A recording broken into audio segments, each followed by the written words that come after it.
On va faire un bouquet de blé absolument magnifique. Merci. Le projet, ça a été un projet de biodiversité, de remise en culture de variétés de blé anciens qu'on a micro-parcellées et petit à petit remultipliées jusqu'à arriver à en faire des cultures. C'est marrant parce qu'il y a un bouquet de filles et un bouquet de garçons. Oui, c'est vrai. Après, c'est posé la question de comment leur donner un avenir à ces blés anciens. Et donc, l'idée, c'était de leur donner une existence économique dans notre monde moderne d'aujourd'hui. Et c'est comme ça qu'est née l'idée de la fabrication pastière, donc de fabriquer des pâtes avec du blé poulard et du petit épeautre d'abord, et qu'aujourd'hui, on étend à d'autres céréales et légumineuses. Je suis Julie Peyou-Lauzin et je m'occupe ici de la communication et de la commercialisation, c'est-à-dire du bout de la filière pour le coup. Les champs, en fait, ils sont, comme vous voyez, ils ne sont pas aussi remplis qu'avec des blés modernes. Le blé ancien, il pousse un peu partout et il laisse de la place aux autres espèces. Et c'est pour ça que vous voyez, il y a plein de fleurs dans le champ qui cohabitent avec le blé. Donc cet après-midi, il y a une grosse machine qui va venir ici et qui va ramasser tout le blé. Je suis rentrée dans le collectif au départ parce que ma famille, qui avait une ferme, faisait partie des paysans qui ont cultivé le blé poulard dans les tout premiers temps. Et donc pendant 6 ans, en plus de mon travail et de mon quotidien, je suis venue bénévolement faire mon métier pour une entreprise. Et c'est vrai que ça, quand j'en parlais autour de moi, on me disait mais c'est insensé, c'est complètement déraisonnable. Je dis mais ce qui est le pire, c'est qu'on est plein à faire ça. Voilà. Donc l'idée, c'est que on avait la sensation, en venant apporter nos compétences à ce projet, qu'au-delà de créer une entreprise, on crée un nouveau modèle économique dans lequel potentiellement nos enfants demain pourraient évoluer. Alors là, on a le grain. Donc là, tu vois, le grain, il tombe ici dans le trou.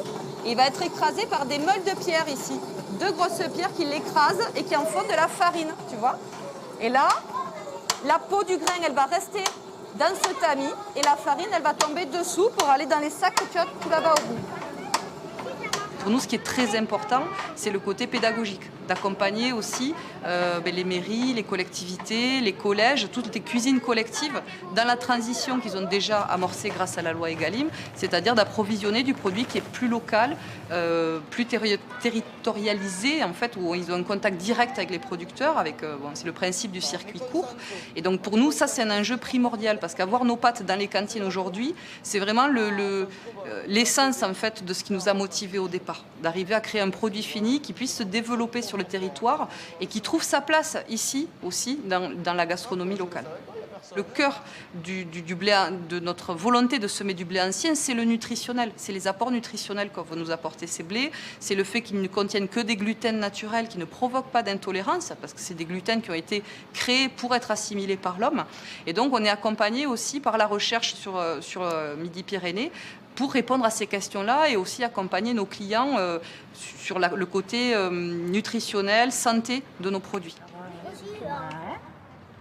Notre engagement citoyen, on l'a mis au service des paysans du collectif, on l'a mis au service de notre territoire aussi, prouver aussi que l'agriculture locale, elle peut nourrir la France. Voilà. Parce que ce n'est pas un fantasme qu'on a autour de nous, toutes les ressources nécessaires, humaines et naturelles, pour pouvoir avoir tous les produits de première nécessité en local qui rémunère justement les gens qui les ont produits et sur lequel on a une traçabilité complète de la matière première jusqu'au produit fini. Ça va être trop bon. Il faut attendre les Ça toiles. va être trop bon. Allez, tu peux.